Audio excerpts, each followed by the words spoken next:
باللہ العلی العظیم رب اشرح لی صدری ویسر لی عمری واحلل عقدۃ من لسانی یفقهوا قولی اعوذ باللہ من الشیطان اللعین الرجیم بسم اللہ الرحمن الرحیم الحمد للہ رب العالمین وهو احسن الخالقین والصلاة والسلام على اشرف الانبیاء والمرسلین خاتم النبیین ورحمت للعالمین سیدنا و نبینا و مولانا ابی القاسم محمد اللهم صل على محمد وآل محمد وعلى آلہ الطیبین الطاہرین المعصومین المظلومین المنتجبین المنتخبین المیامین لا سیما علی بقیت اللہ فی الارضین اللہم عجل لهم فرج انہم یرونہ بعیدا ونراہ قریبا ولعنت اللہ علی اعدائہم وغاصب حقوقہم اجمعین من الآن الى قیام یوم الدین اما بعد فقد قال اللہ تبارک و تعالی فی کتابہ الکریم وفرقانہ المجید وقولہ الحق واصدق الصادقین بسم اللہ الرحمن الرحیم والعصر ان الانسان لفی خسر الا الذین آمنوا وعملوا الصالحات وتواصوا بالحق وتواصوا بالصبر وقال المعصوم علیہ افضل الصلاة والسلام ان الحسین مصباح الہدی وسفینۃ النجاح. درود پڑھے محمد والے اللهم صل على محمد وآل محمد. عزیزان محترم، کل کی گفتگو سے اس عشرہ اولی محرم کا آغاز ہو چکا تھا، لیکن کل کی گفتگو ایک ابتدائی مرحلے کی ایک مقدماتی گفتگو تھی، اس اعتبار سے کہ آپ لوگوں سے بھی تعارف پہلا تھا اور خود میں 3 دن کے مسلسل سفر کے بعد یہاں پہنچا تھا، تو ذہنی طور کے اوپر اپنے موضوع کو آپ کی خدمت میں پیش کرنے کے لیے اس انداز سے آمادہ بھی نہ تھا. سورہ مبارکہ والعصر کی تلاوت کی گئی سرنامہ کلام کے اندر، اور اس سورے کے تحت میں جس موضوع کو اس عشرہ اولی کے لیے انتخاب کیا گیا ہے وہ ہے سعادت انسان کربلا کے آئینے میں. اور اس موضوع کے لیے قرآن مجید میں جس سورے کا انتخاب کیا گیا وہ ایک انتہائی مشہور اور انتہائی مختصر سورہ ہے، اور یقیناً آپ میں سے ہر ایک اس سورے سے واقف ہوگا، کیونکہ ہم جن کے ماننے والے ہیں انہی کے لیے یہ کلام ہمیں نظر آتا ہے کہ پیغمبر اکرم جب اپنے رخصتی آخر کے موقع پر، اچھا صرف اپنے رخصتی آخر کے موقع پر نہیں، بارہا پیغمبر اکرم نے امت کو یہ پیغام دیا کہ انی تارک فیکم الثقلین کتاب اللہ و عترتی. ہم اس فرقے سے یا اس مسلک سے یا اس نظریے سے تعلق نہیں رکھتے کہ جو یہ کہا کرتے تھے کہ کتاب خدا کافی ہے، بلکہ ہم اس بات کو بھی سمجھتے ہیں کہ پیغمبر نے خود اس بات کو بیان کر دیا کہ اگر کتاب خدا کافی ہوتی تو کسی فرشتے کے ذریعے سے قرآن کو نازل کر دیا جاتا، لیکن خود پیغمبر فرماتے ہوئے جا رہے ہیں صلو کما رأیتمونی، کہ نماز پڑھو جیسے تم مجھے نماز پڑھتے ہوئے دیکھتے ہو. یہ نہیں کہا کہ نماز پڑھو جیسے کہ قرآن کہتا ہوا نظر آتا ہے، اس لیے کہ قرآن نے کہہ دیا، مگر اس کی شرح و تفسیر جب تک پیغمبر نہیں بیان کریں گے بات مکمل طور پہ پیغام کی صورت پہ نہیں پہنچتے ہوئے نظر آئے گا. اور یہی وجہ ہے کہ تاریخ اسلام کے اندر اس بات کو آپ دیکھ لیں. میں ایک مختصر سے واقعے کے ذریعے سے اپنی بات کو مزید مضبوط کر کے آگے بڑھاؤں کہ امام جواد امام محمد تقی علیہ افضل الصلاۃ والسلام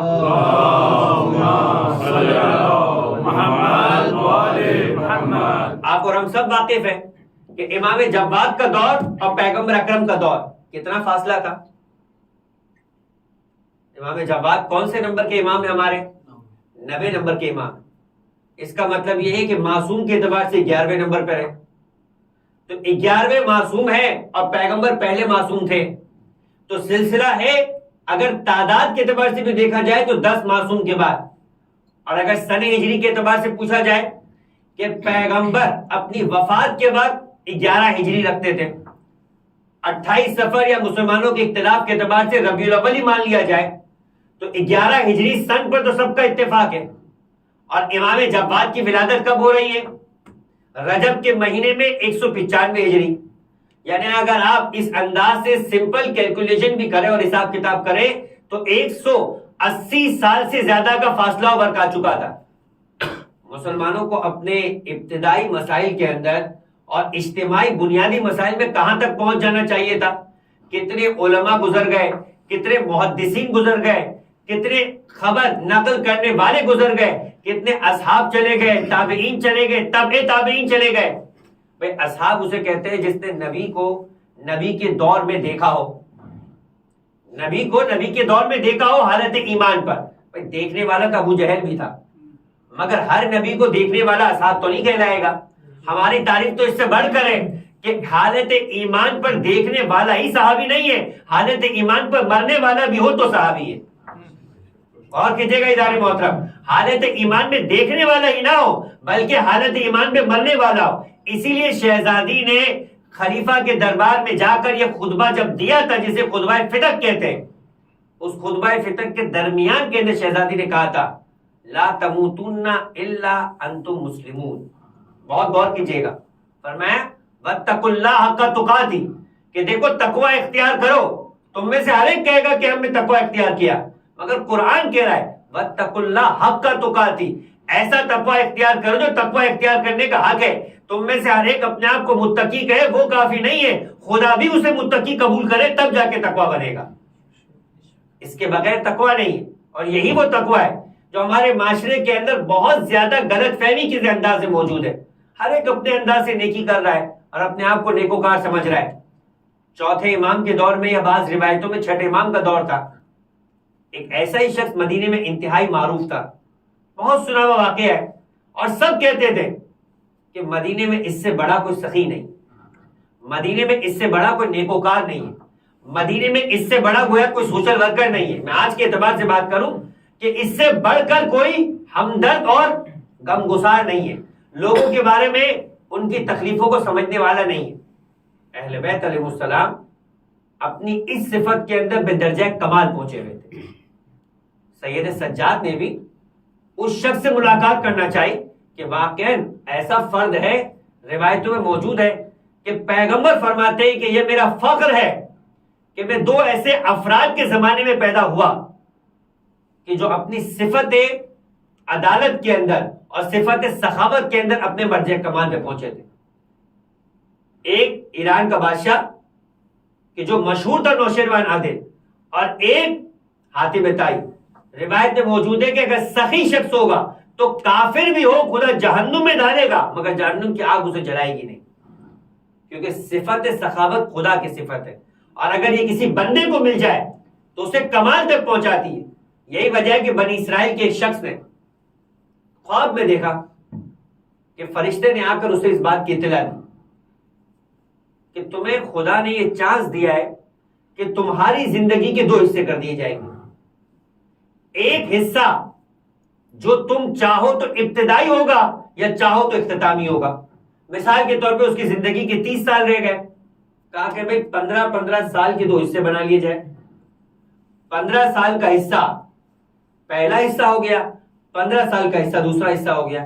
تمہیں اختیار دیا کہ پہلے 15 سال کو اپنے لیے خوشحالی کا زمانہ قرار دو تو دوسرا پھر یقینی طور پہ تنگدستی اور تکلیف کا زمانہ ہوگا, اور تمہیں اختیار دیا کہ تم پہلا حصہ تکلیف میں گزار لو تو دوسرا حصہ یقیناً پھر پروردگار عالم تمہارے اوپر فضل و رحمت کرے گا اور خوشحالی ہوگی.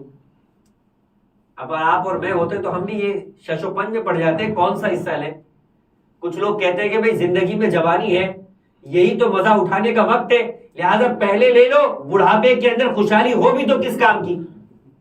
اور کچھ یہ کہتے ہوئے نظر آتے بھئی جوانی میں تکلیف برداشت کی جا سکتی ہے, بڑھاپے میں کوئی خیال نہ رکھنے والا ہو تو کیا ہوگا, لہذا یہ جوانی کا حصہ گزار لو تکلیف میں, آخری حصے کے اندر تو راحت و سکون ہوگا.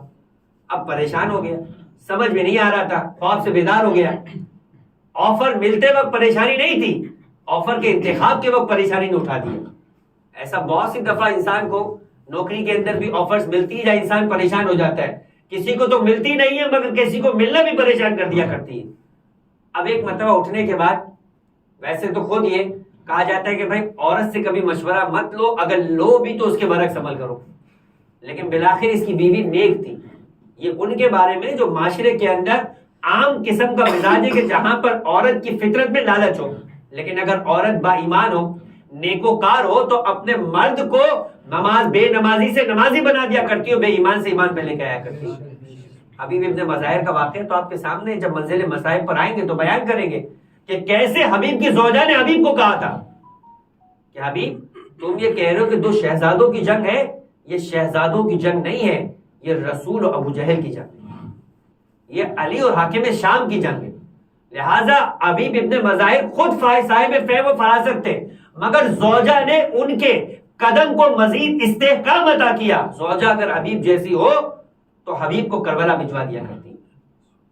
بس ایک مرتبہ اپنی زوجہ کے پاس جا کر کہا کہ خواب میں اس انداز سے خدا کے پیغام دینے والے فرشتے نے پیغام دیا ہے, مگر مجھے سمجھ نہیں آ رہا کہ میں زندگی کے کون سے حصے کا انتخاب کروں. اب بیوی کا جواب سنیے, واقعی با ایمان بیوی تھی, اس نے جواب دیا, اور یہی وہ بات ہے جو مجھے آپ کو سمجھانی, جس سخاوت سے بات کر کے گفتگو کو آگے بڑھاؤں. بیوی نے کہا کہ زندگی کے پہلے حصے کا انتخاب کر کہ خدا تمہیں اس میں خوشحالی عطا کرے. کہنے لگی عجیب بات کر رہی ہوں, بیوقوفی کی بات کر رہی ہوں, تم اور میں ویسے ہی مشکل میں زندگی بسر کر رہے ہیں تو اسے چلنے دیتے, مگر جب ہم دو بوڑھے ہو جائیں گے, اولاد تو ہے نہیں, تو کون ہوگا جو اس وقت ہمارا سہارا بنے گا. اور خدا کہہ رہا ہے تو اس کا مطلب یہ کہ وہ پھر عطا کرے گا تو پھر کسی طرح کی کمی نہیں ہوگی, چونکہ جو عطا کرنے والا ہو, جو ان اللہ علی کل شیء قدیر ہو, تو پھر کمی ہو بھی نہیں سکتی مگر انسان کو اس خدا پہ بھروسہ ہو. بیوی نے کہا تمہاری بات غلط نہیں ہے, مگر تم غور نہیں کر رہے کہ تمہیں عطا خدا کر رہا ہے, کوئی غیر خدا نہیں کر رہا. کا کیا مطلب, بات سمجھ میں نہیں آئی.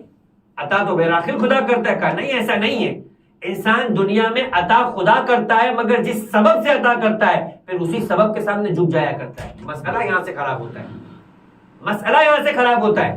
دیکھیں خدا نے زندگی کے اندر سہارے بنائے, آپ کو سہارا دیا اپنے ہاتھ کا کہ اپنی غذا کو منہ تک لے کر آئے, آپ کو سہارا دیا. اب اگر ہاتھ ہی کو سب کچھ سمجھنا شروع ہو جائے تو پھر ایسا ہاتھ رکھنے والا ظالم بن جایا کرتا ہے.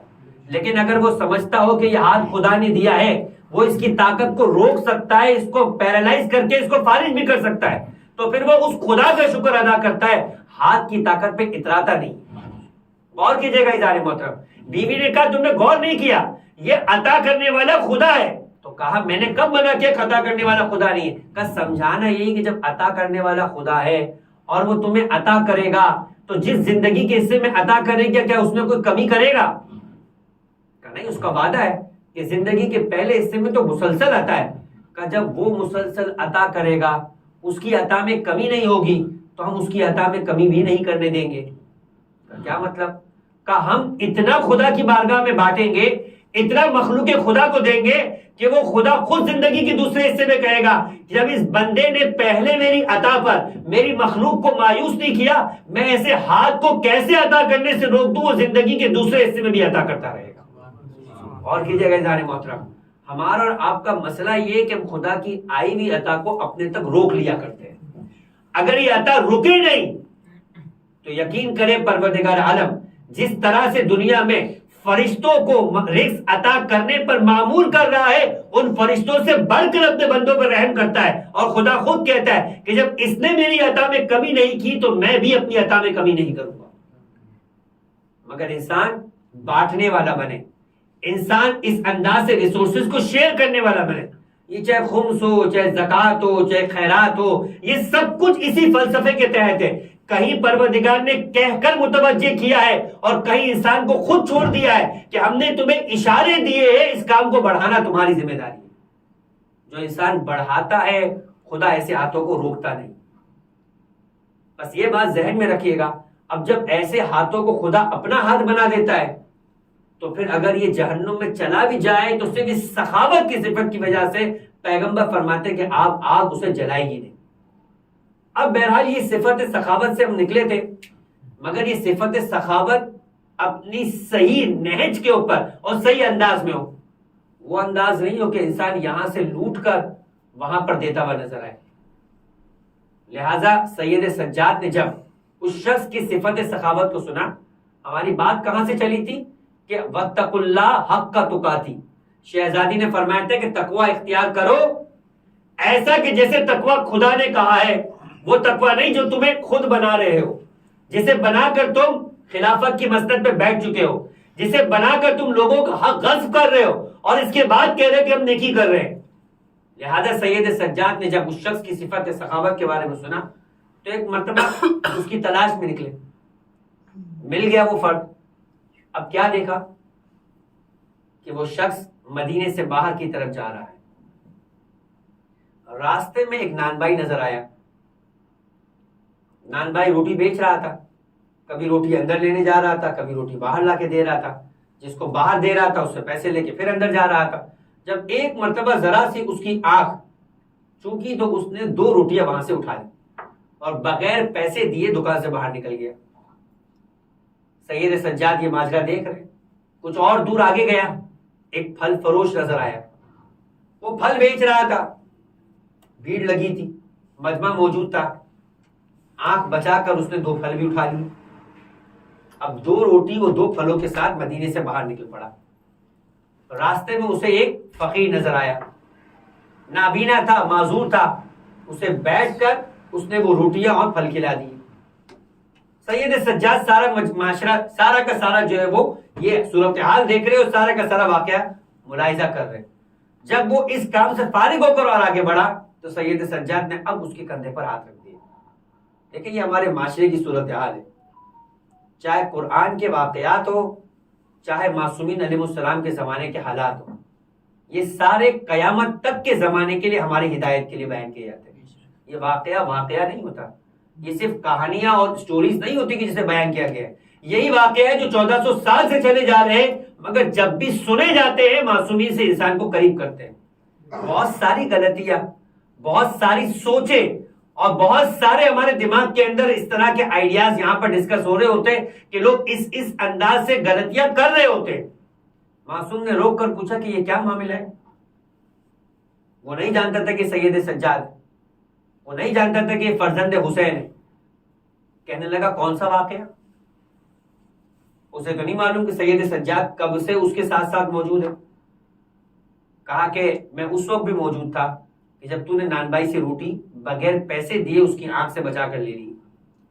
میں اس وقت بھی دیکھ رہا تھا کہ جب تو نے پھل فروش کو پیسے نہ دیے اور اس سے پھل اٹھا لیے. اور میں اس وقت بھی موجود تھا جب تو نے یہ ساری چیزیں اس معذور فقیر کو کھلا دی. کہا آپ کا تعلق مدینے سے ہے؟ اب اہل مدینہ ہے یا مدینے کے علاوہ کہیں سے رہ رہے؟ دیکھیں ایک انسان اگر اپنی غلطی پکڑی جائے اور اگر اپنی غلطی کو سمجھتا ہو، وہ کہتے ہیں عذر گناہ بدتر از گناہ. کیا مطلب؟ اگر انسان اپنے گناہ کو گناہ نہ سمجھے اور اپنے گناہ کی بھی کوئی علت اور اپنے پاس کوئی وجہ رکھتا ہو تو پھر اس کی اصلاح نہیں ہو سکتی. بڑا مشہور واقعہ ہے، آپ لوگوں کے ذہن اور متوجہ ہو جائے. آپ نے نام سنا ہوگا بہلول عاقل کا. وہب ابن عمر اس کا نام تھا. ہارون رشید کا کی بیگم یعنی زبیدہ کا کزن تھا. اتنا اہم خاندان سے تعلق رکھنے والا آدمی، مگر دیوانہ ہو گیا. کیوں دیوانہ ہو گیا؟ دیوانہ ہو نہیں گیا، اپنے آپ کو دیوانہ ظاہر کرتا تھا. اسی لیے اسے کہتے تھے کہ دیوانے آل محمد ہے.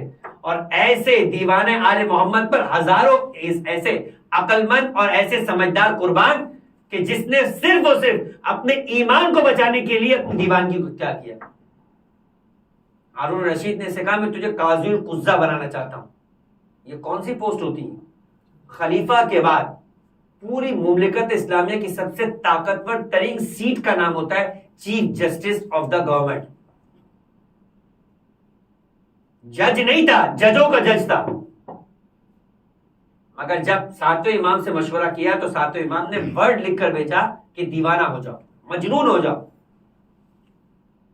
تمہارا خلیفہ کا یہ عہدہ قبول کرنا تمہارے حق کے اندر تمہارے ایمان کی کمی کا باعث، بلکہ نقص ایمان نہیں، ایمان کے چلے جانے کا باعث بنے گا. دیکھیں امام بھی اپنے کام کی مصلحت سمجھتے. ساتویں امام ہی کا دور تھا. آپ نے ایک اور صحابی کا نام سنا ہوگا، علی ابن یقطین. کون ہے علی ابن یقطین؟ یہ وہی علی ابن یقطین ہے کہ جس کے بارے میں ساتویں امام خود کہتے ہیں جب اسے گزرتے ہوئے دیکھتے تو کہا دیکھنا چاہتے ہو دنیا میں ایسا فرد کہ جس پہ آتش جہنم کو حرام کر دیا گیا ہے. زندگی میں مرا نہیں علی ابن یقطین، مگر اس کی زندگی کے آخری وقت تک کے حالات سے امام واقف تھے اور امام نے جملہ کہا دیکھنا چاہتے ہو اس فرد کو کہ جس پہ آتش جہنم کو حرام کر دیا گیا ہے. لوگوں نے پوچھا کون ہے ایسا خوش نصیب؟ فرمایا یہ جو علی ابن یقطین جا رہا ہے. اسی علی ابن یقطین کو ہارون کا وزیر بننے کو کہہ دیا. وہ نہیں بننا چاہتا تھا، لیکن امام اسے کہہ رہے کہ تمہارا ہارون کا وزیر بننا ضروری ہے، اس لیے کہ تم وہاں ہوں گے تو تم بے خطاؤں کو بچا لو گے اور جن کا حق نہیں دیا جا رہا ان تک حق پہنچا دو گے. اس میں کمی نہیں کرنا. آگ سے بھی ہم بچائیں گے، تلوار سے بھی ہم بچائیں گے. اور بچایا امام نے. کئی علی ابن یقطین کے واقعات ہیں، مگر جہاں خطا ہوئی وہ انتہائی ناراضی کا بھی اظہار کیا. شیخ عباس قمی جن کا کل نام لیا گیا، انہوں نے زیارت کے آداب میں ان کا واقعہ نقل کیا اور فرمایا کہ علی ابن یقطین کے واقعے سے احساس کرو کہ جب ایک شخص نے، امام بیٹھے تھے اپنے لوگوں کے ساتھ، فرمایا کیا ہو گیا ہے تم کو؟ جملہ سنیے گا امام کا، کیا ہو گیا ہے کہ تم لوگوں نے ارادہ کر رکھا ہے کہ ہمیں ذلیل و رسوا کرو. کون کہہ رہا ہے؟ چھٹے امام کہہ رہے، اپنے چاہنے والوں سے کہہ رہے کہ کیا ہو گیا ہے کہ تم نے ارادہ کر لیا ہے، تم شیعوں نے، تم محبوں نے، تم ہمارے اتباع کرنے والوں نے یہ طے کر لیا آپس میں کہ تم ہم امام معصوم کو نعوذ باللہ ذلیل و رسوا کرو. ایک مرد خراسانی کھڑا ہوتا ہے اور کھڑے ہو کر کہتا ہے مولا ہم یہ تصور بھی نہیں کر سکتے، ہم آپ کے خاطر خود کو ذلیل کر سکتے ہیں، مگر آپ کے بارے میں یہ سوچ بھی نہیں سکتے. فرمایا تم بھی انہی لوگوں میں شامل ہو، تم بھی انہی لوگوں میں شامل ہو. اٹھا کر پڑھ لیجئے مفاتیح الجنان، اور اس کے اندر زیارت کے آداب میں جو 25 سے 26 آداب لکھے اس میں اس ادب کا تذکرہ کیا ہے. امام نے فرمایا کہ یاد رکھو جو ہمارے شیعوں کو ذلیل کرتا ہے وہ ہمیں ذلیل کرتا ہے. یہ مت سوچو کہ تم نے اسے ذلیل کیا ہے. جو ہمارے چاہنے والوں کو کمتر سمجھتا ہے اور انہیں رسوا کرتا ہے وہ انہیں نہیں ہمیں رسوا کرتا ہے اور ہمیں کمتر سمجھتا ہے. فرمایا بھول گئے کہ تم حج کے سفر پہ جا رہے تھے. ایک ہمارا چاہنے والا جو پیدل جا رہا تھا، چلتے چلتے تھک گیا تھا، وہ غریب تھا، سواری نہیں تھی. اس نے تم سے درخواست کی کچھ دیر کے لیے اپنی سواری پہ مجھے بٹھا لو، جب مجھ میں توانائی آ جائے گی میں پھر پیدل چلنا شروع کروں گا. تم نے اس کی بات ہی نہیں سنی کیونکہ تم اونچے پیکج والے تھے. آج کل تو یہی چلتا ہے بھائی یہ بجٹ پیکج ہے، یہ گولڈ پیکج ہے، یہ فلاں پیکج ہے. اپنے پیکج کے اعتبار سے شاید ظفار یہ سمجھتا ہو کہ میں امام حسین سے زیادہ قریب ہوں. چھٹے امام فرما رہے تم قریب تو دور کی بات، ہماری زیارت کرنے نہیں ہمیں رسوا کرنے آ رہے ہو. تمہارا نہ آنا بہتر ہے اس سے کہ تم ہماری قبر کی زیارت کرنے کے لیے آؤ. عزیزان محترم، انسان کو احساس کرنا چاہیے کہ وہ کس کی زیارت کو جا رہا ہے، وہ کس کے لیے جا رہا ہے. کہ جنہوں نے اپنا سب کچھ نانا کا دین بچانے کے لیے قربان کر دیا، تو کیا وہ ایسے افراد کی توہین کو قبول کرتے ہوئے نظر آئیں گے کہ جو ان کے چاہنے والوں کو رسوا کرتے ہوئے نظر آئیں؟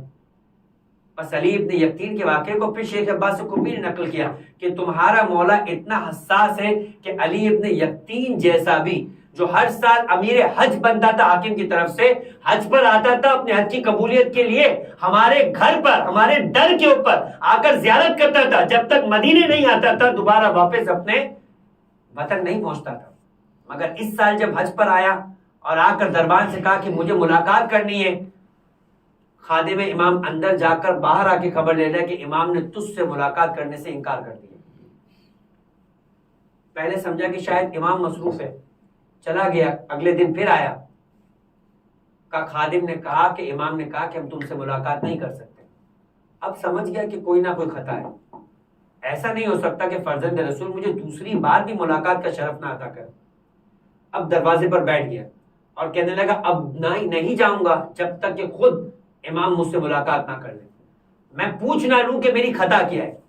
امام دروازے پر آئے اور کہا کہ اے علی ابن یقین, ہم نے تمہیں وہاں معین و مقرر کیا تھا کہ تم جا کر مومنین کی خدمت کرو, نہ کہ مومنین کو رسوا و ذلیل کرو.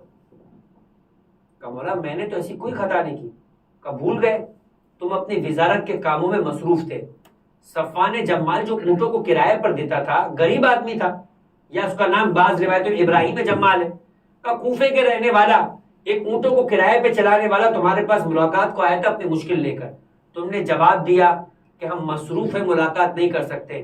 جو ہمارے چاہنے والے سے ملاقات نہیں کرتا ہم بھی اس سے ملاقات نہیں کر سکتے. اتنا کافی نہیں تھا, علی ابن یقین تھا, احساس رکھتا تھا. کہا مولا میں معافی مانگنے کو تیار ہوں, لیکن یہ مدینہ ہے, کوفے میں رہتا ہے, سینکڑوں میل کا فاصلہ ہے, آپ بتائیے کہ کیا حل. اب دیکھیں امام بتا رہے ہم اپنی غلطی کا احساس کریں تو خدا راستہ بناتا ہے ہماری معافی کا. صرف احساس چاہتا ہے. ایک مرتبہ کہا کہ واقعی علی ابن یقین جانا چاہتے ہو, جنت البقیع کے پاس رات کے وقت چلے جانا, وہاں پر سواری موجود ہوگی تم کو کوفہ پہنچا دے. علی ابن یقین گیا, رات کو جنت البقیع کے عقب کے اندر سواری یعنی اونٹنی موجود تھی, اونٹنی پر بیٹھا, چند قدم اونٹ چلا نہیں تھا کہ ایک مرتبہ کوفے میں پہنچ گیا, اپنے آپ کو ابراہیم جمال کے گھر کے باہر دیکھا. یہ ہے طی الارض. ایک مرتبہ دق الباب کیا, رات کا وقت تھا. ابراہیم نے پوچھا کون؟ کہا علی ابن یقین. اسے یقین نہیں آیا کہ کہاں وہ کہ جو بغداد میں رہنے والا وزیر, وہ کوفے میں میرے گھر کے باہر, میں جس سے ملاقات کو جا رہا ہوں وقت نہیں ہے, وزیر خود میرے گھر پہ چل کر آ گیا. اور بڑھا کر ایک مرتبہ دروازہ کھولتا ہے, دیکھتا ہے واقعی علی ابن یقین. علی ابن یقین نے ایک جملہ کہا کہ ایس ابراہیم جمال مجھے معاف کر دو, تم میرے پاس ملاقات کو آئے تھے, میں مصروف تھا اور میں تمہیں وقت نہ دے سکا. اس نے کہا کوئی مشکل نہیں, میں نے تمہیں معاف کیا. کہا ایسا نہیں, میں اپنے مولا کو اپنی معافی کی سند دینا چاہتا ہوں. دیکھیں جب انسان اپنے آپ کو عاجزی اور انکساری کی منزلت پہ لاتا ہے تو پھر خدا اسے اتنا اٹھایا کرتا ہے, تو پھر وہ معصوم کی نگاہ میں اتنا پسندیدہ بن جایا کرتا ہے.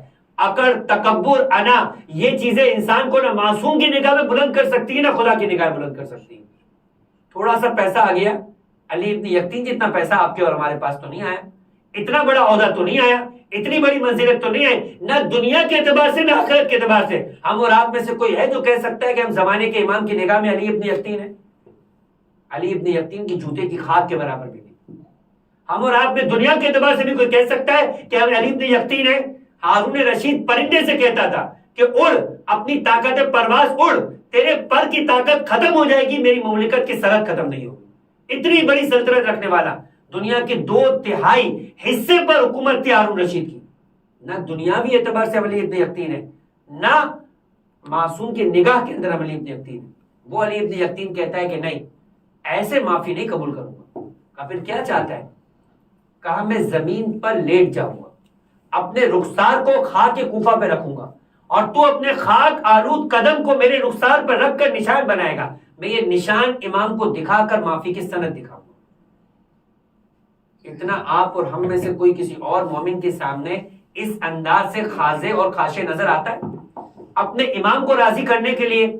تو پھر کس منہ سے ہم کہہ رہے نظر آتے ہیں کہ اللہ مولا آپ آ جائیے آ جائیے؟ کون سی تیاری ہے؟ کون سا انسان اپنے مولا کے سامنے واقعی اتنا سر جھکائے ہوئے کہ وہ جو کہے وہ کرنے کو تیار ہے؟ جب انسان ایسا جذبہ رکھے گا تب وہ 313 امام کو نصیب ہوں گے, تو پھر امام خروج کرتے ہوئے نظر آئیں گے. وہ نہیں ہے ہم میں. جب تک ہم اس بات کا احساس, پہلا مرحلہ احساس کا ہے, پھر انسان کہہ سکتا ہے کہ واقعی کربلا والوں کو دیکھ کر فیا لیتنی کنت معکم, حسین کے ساتھ موجود ہر ایک ایسا تھا, ہر ایک ایسا تھا کہ جس کی نگاہ میں دنیا ہیچ تھی, فقط حسین کا اشارہ تھا کہ جس پر اپنا سر قربان تھا. یہی تو وجہ تھی کہ جب شب عاشور شہزادی زینب نے ایک مرتبہ حسین کو بلا کر پوچھ لیا, ماں جائے کیا ان کا امتحان لے لیا ہے اس لیے کہ نانا رسول خدا کو بھی ان کے اصحاب چھوڑ کر چلے گئے تھے. بابا علی مرتضیٰ نے 25 سال تنہائی کے گزارے تھے. حسن نے تو اپنی خلافت ترک کر دی تھی. کہیں ایسا نہ ہو کہ کل کا سورج طلوع ہو، کیونکہ اتنی کمزور کیفیت نہ رسول خدا کی تھی، نہ مولا کائنات کی تھی، نہ حسن مجتبیٰ کی تھی، کہ 72 ساتھیوں کے ساتھ ہزاروں کے نرگے میں ہو تو کون ہے کہ جو ایسے حسین کی مدد کرنے کے لیے آگے بڑھتے ہوئے نظر آئے. ہلال ابن نافع نے سن لیا اور ایک مرتبہ اصحاب حسینی کے درمیان جا کر آواز بلند کی کہ اے انصار حسین، دختر رسول کو تمہاری شجاعت پر، تمہاری نصرت پر بھروسہ نہیں ہے، آؤ اپنی شجاعت اور اپنی نصرت کا بھروسہ دکھاؤ. تب حبیب سارے کے سارے افراد کو لے کر گئے اور اپنی گردن پر تلوار کو رکھ کر ایک مرتبہ کہا کہ اے دختر رسول، آپ ابھی حکم دیجئے، ہم اپنے سروں کو، اپنی گردنوں کو اپنے جسم سے جدا کرنے کو تیار.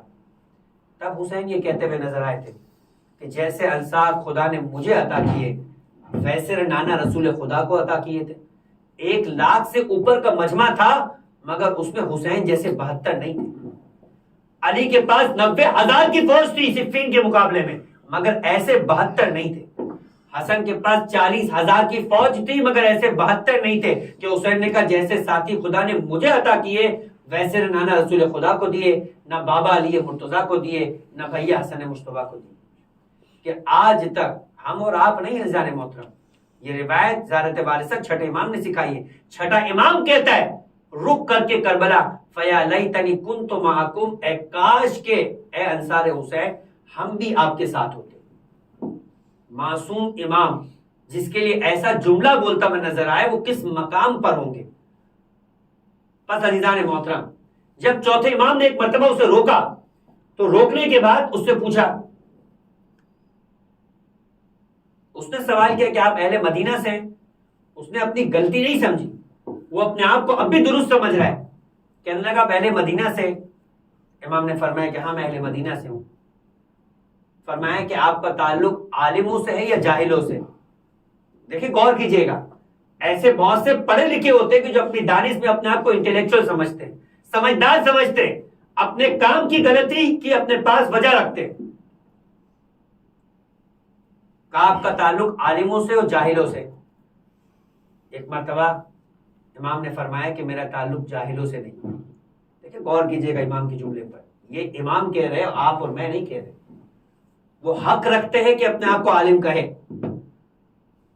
لیکن یہ ان کی انکساری ہے کہ وہ بتا رہے ہیں، اپنے چاہنے والوں کو سمجھا رہے ہیں کہ دیکھو کبھی بھی دنیا میں اپنے آپ کو عالم اور پڑھا لکھا مت سمجھو کہ تم سب کچھ جانتے ہو. ہاں یہ کہہ سکتے ہو کہ میں جاہل نہیں ہوں، کہ جیسے کہا جائے میں جاہل مطلق نہیں ہوں. امکان رہے تمہارے علم میں اضافے کا، اس لیے کہ جو آدمی اپنے آپ کو عالم سمجھتا ہے پھر وہ سیکھنے نہیں آتا، وہ صرف سکھانا ہی چاہتا ہے. مگر جو اپنے آپ کو جاہل نہیں مانتا، وہ اتنا سمجھتا ہے کہ نہیں بھائی میں کچھ جانتا ہوں، یہ نہیں ہوں کہ سب کچھ جانتا ہوں. لہذا امام نے فرمایا کہ میں جاہل نہیں ہوں. اچھا آپ نے قرآن پڑھا ہے؟ اب امام کو وہ قرآن سکھا رہا ہے.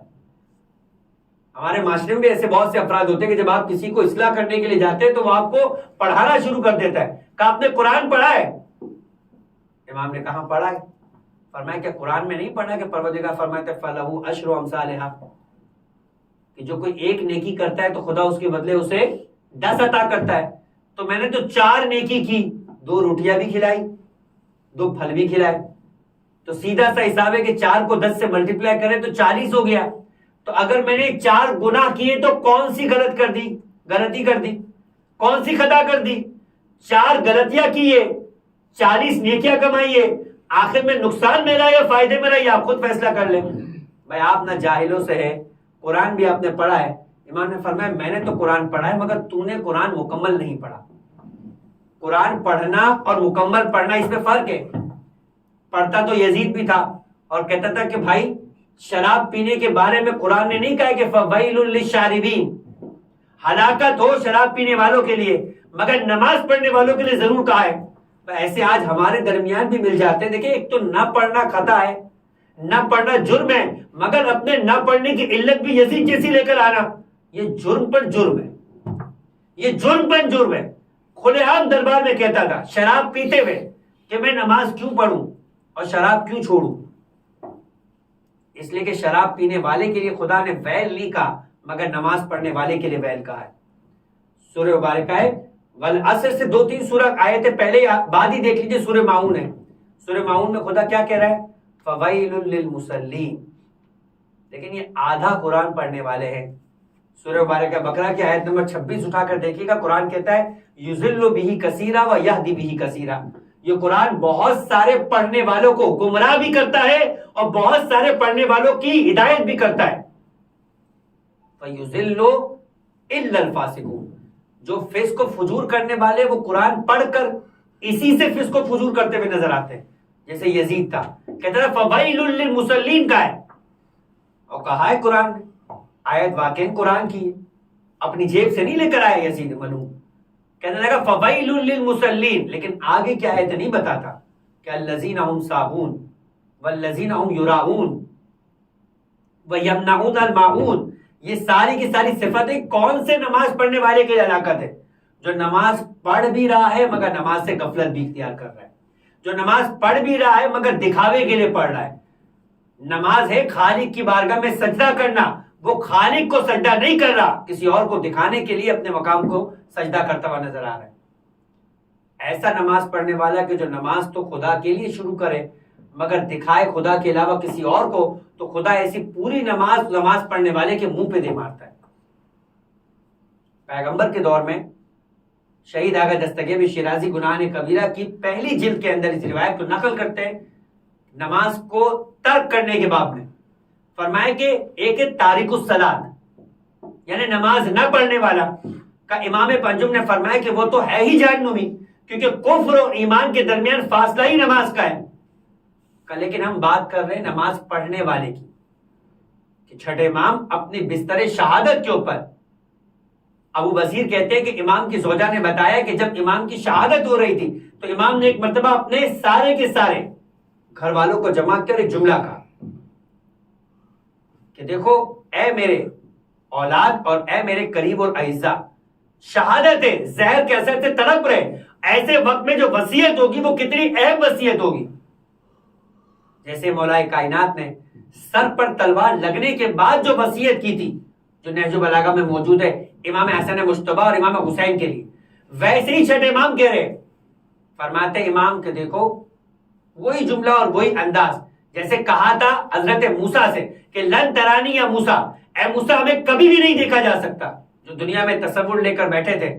وہیں پر امام نے فرمایا لن تنالوا شفاعتنا من استخف الصلاۃ, اس تک ہرگز ہرگز ہماری شفاعت نہیں پہنچے گی جو نماز کو خفیف جانتا ہوگا. نماز پڑھتا نہیں ہوگا یہ نہیں کہا, تارک الصلاۃ کی تو بات ہی نہیں ہے, پڑھتا ہوگا لیکن نماز کو غیر اہم سمجھتا ہوگا, لاپرواہی کرتا ہوگا, ایسے وقت میں پڑھتا ہوگا کہ جس کے اندر انسان جان چھڑانے کے لیے نماز پڑھتا ہے کہ بس یہ ہو جائے, نعوذ باللہ یہ خدا کا ایک قرضہ تھا جو میں نے ادا کر دیا.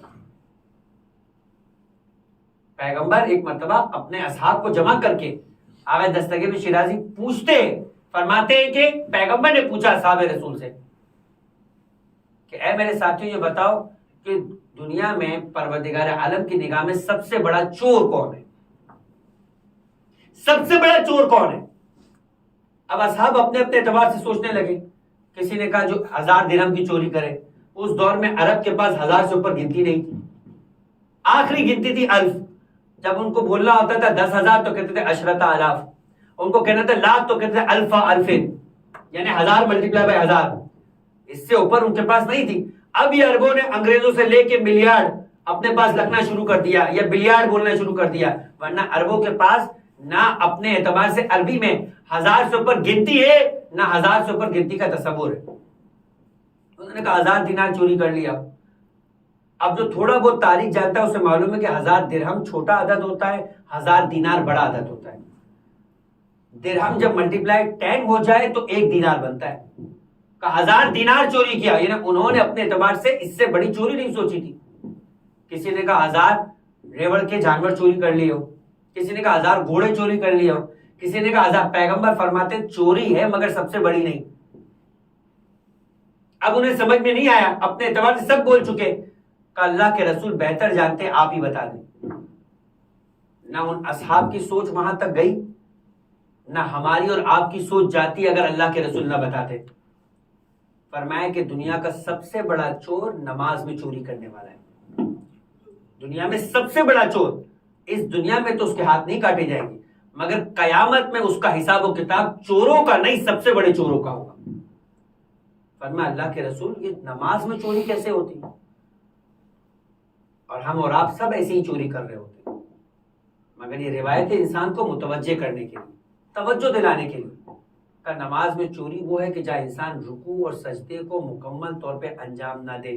ابھی سر جھکائے نہیں کہ آدھا رکوع کا ذکر بول چکا ہو، اور سر اٹھاتے اٹھاتے رکوع کا ذکر بول رہا ہے. بھئی وقت نہیں ہے، یہ برگر والی قوم ہے جن کے پاس کھانے کا وقت نہیں ہے، تو پھر کیا بولے فاسٹ فوڈ چلنا شروع ہو گیا. بھئی فوڈ کے ساتھ فاسٹ کا مطلب کیا ہے؟ ٹائم نہیں ہے، سونے کا ٹائم نہیں ہے، بس ایک ہی چیز کا ٹائم ہے، دن بھر موبائل استعمال کرتے رہے، اس کا ٹائم سب سے زیادہ ہے. باقی نہ کھانے کا ٹائم ہے نہ سونے کا ٹائم ہے، تو پھر پروردگار عالم کی عبادت کا کہاں سے ٹائم ہوگا؟ لہذا فاسٹ نماز ہے، جیسے فاسٹ فوڈ ہے ویسے فاسٹ نماز ہے. کہ ایسی نماز ہے کہ جس پہ نہ سجدہ مکمل ہے نہ رکوع مکمل ہے. کہ قیامت کے دن ایسے فرد کا حساب چوروں کا حساب ہوگا. اور شفاعت تو دور کی بات، اہل بیت فرماتے لن تنالو، ہرگز ہرگز ہماری شفاعت کا تصور نہ کرنا. جس نے خالق کا احترام نہ کیا وہ ہمارا کیا احترام کرے گا؟ جس نے خالق کا احترام نہ کیا، جس خالق کے دین کو بچانے کے لیے حسین نے اپنا اکبر قربان کر دیا. چھوٹی بات نہیں ہے عزیزان محترم. اکبر حسین کی نگاہ میں کیا تھا یہ حسین سے ہی پوچھے تو پتہ چلے گا. اصغر حسین کی نگاہ میں کیا تھا یہ حسین ہی جانتے ہیں کیا تھا. اور اگر ایسے کو دین پہ قربان کر دیا تو حسین کی نگاہ میں پوچھے گا کہ دین پھر کیا تھا. عزیزان محترم، آپ نے سنا ہوگا امام جواد کی روایت ہے، اور عجیب روایت ہے. اس سے پہلے میں چاہتا ہوں کہ آپ کے سامنے امام صادق ابو عبداللہ امام جعفر صادق علیہ افضل الصلاۃ والسلام، درود پڑھے محمد والے محمد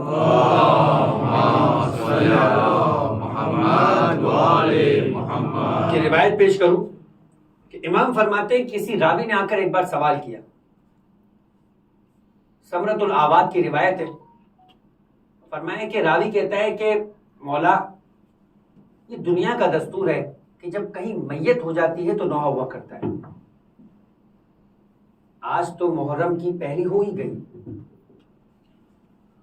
یعنی محرم کا چاند آسمان پہ نمودار ہو گیا. یہ چاند جو نمودار ہوا یہ خاندان زہرا کے اجڑنے کی خبر لے کر آیا ہے. اگر زینب کے دل سے پوچھے تو وہ اس چاند کے آنے کا انتظار نہیں کر رہی تھی، اس چاند کے نہ آنے کا انتظار کر رہی تھی. اس چاند کے آتے ہی کربلا میں جو یہ بسنے والا خاندان ہے اب یہ اس 10ویں کو اجڑ جائے گا. کوئی آ کر امام صادق سے سوال کرتا ہے کہ مولا یہ دنیا کا دستور ہے کہ جب کوئی میت ہو جاتی ہے تو انسان اس پہ نوحہ و ماتم کیا کرتا ہے. امام کی شہادت عاشور یعنی 10 محرم کو ہے، اب پہلی ہی محرم سے گریہ کر دیا کرتے ہیں. مشہور ہے کہ مدینے کے اندر کوئی محرم کے چاند کو دیکھنے کے لیے نہیں نکلا کرتا کہ خاندان بنی ہاشم کے گھروں سے رونے کی آوازیں بلند ہو جائے، سمجھ جانا کہ محرم کا چاند نمودار ہو گیا. سید سائرین امام صادق سے سوال کر رہا ہے راوی آ کر کہ میت پر رونا تو سمجھ آتا ہے مگر 10 تاریخ سے پہلے پہلی تاریخ ہی کو آپ گریہ شروع کر دیا کرتے ہیں. اب جملہ سنیے گا امام کا. فرمایا سیدی جعلت فدا، میری جان آپ پہ قربان، ان المیت یجلسون له بالنیاحۃ بعد موت یا قتل. نوحہ تو کسی کے مر جانے پر اور کسی کے قتل پہ ہویا کرتا ہے.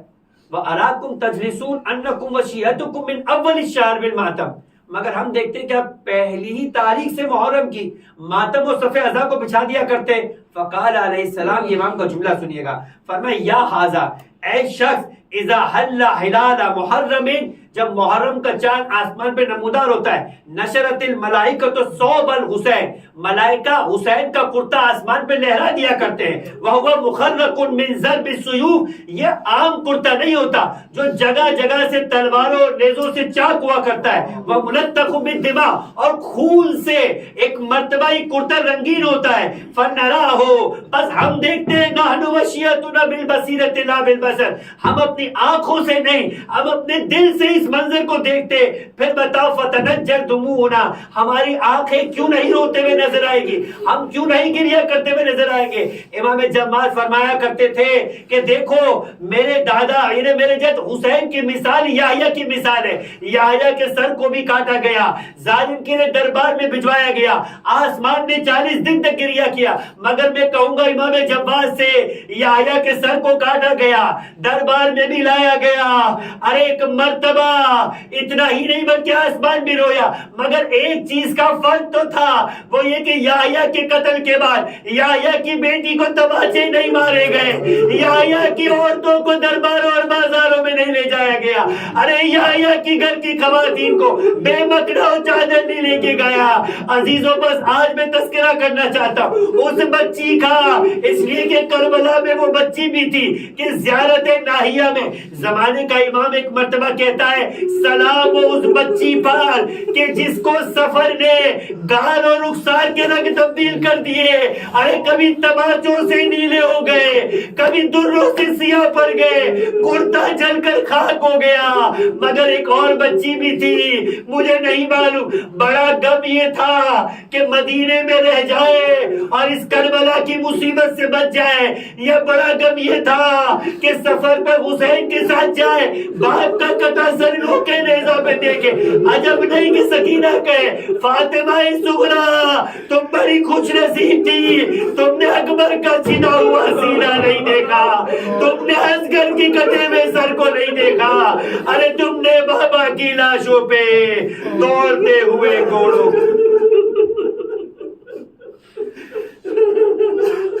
الا ولعنۃ اللہ علی قوم الظالمین وسیعلم الذین ظلموا ای منقلب ینقلبون۔ بار الہ تجھے واسطہ محمد و آل محمد کا، ہمارے اس کلی سے توسل کو اپنی بارگاہ میں قبول فرما، ہمارے گناہ صغیرہ و کبیرہ کو معاف فرما، ہمارے مرحومین کی گناہ صغیرہ و کبیرہ کو معاف فرما، انہیں جوار معصومین میں اعلیٰ علیین میں جگہ عطا فرما۔ پروردگارہ تجھے واسطہ محمد و آل محمد کا، آل محمد کی نظیم قربانیوں کو جو تیری بارگاہ میں پیش کیا پروردگار اس کا واسطہ دے کر سوال کرتے دنیا و جہاں میں جہاں جہاں فرش عزا بچھانے والے مومنین و مومنات موجود ہوں کی جان مال اور عزت کی حفاظت فرما۔ پروردگار ہمیں آل محمد کے ساتھ اپنے عشق اور اپنی محبت کو آن بآن اضافہ کرنے کی توفیق عطا فرما۔ پروردگار اس محبت اور اس عشق کو اپنی اولادوں تک منتقل کرنے کی توفیق عطا فرما۔ آل محمد نے جس دین کو بچانے کے لیے اپنی قربانیوں کو پیش کیا اس دین کی تعلیمات کو حاصل کر اس پر عمل کرنے کی توفیق عطا فرما۔ انہی تعلیمات کے مطابق اپنی اولادوں کی اور اپنے معاشرے کی تربیت کرنے کی توفیق عطا فرما۔ پروردگار آل محمد کے چاہنے والوں میں جو قرض دار ہیں ان کے قرض کو غیب سے ادا فرما، جب اولاد صالحہ عطا فرما۔ پروردگار جو بیمار ہیں شفا کاملہ عاجلہ عطا فرما۔ پروردگارہ جو فرش عزا پر آنے والے مومنین اپنی حاجتوں کو رکھتے ہیں امام مظلوم کے صدقے میں ان کے حاجتوں کو اپنی بارگاہ میں قبول فرما۔ ظلم اور ظالم کے خاتمے کے لیے، پرچم نفاق و پرچم اسلام کے مقابلے میں آنے والوں کے لیے پروردگار عالم سب کو نیست و نابود فرما۔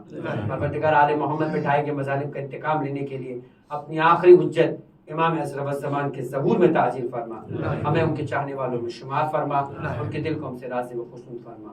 وتقبل منا انک انت السمیع العلیم وتب علینا انک انت التواب الرحیم برحمتک یا ارحم الراحمین۔